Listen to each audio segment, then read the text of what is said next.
Hi everyone, welcome back to our channel. In today's video, I'm going to show you how to change the portfolio name in the Yahoo Finance. It is a very easy process, so let's dive right in.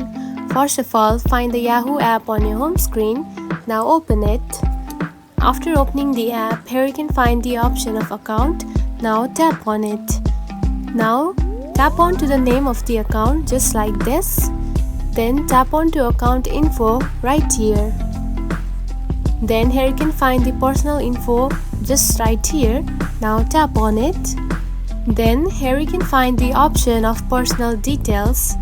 Now tap on to update personal details.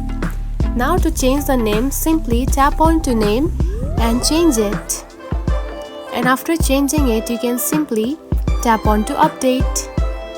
And that's it. This is how you can change the portfolio name in the Yahoo Finance. It is a very simple process, right?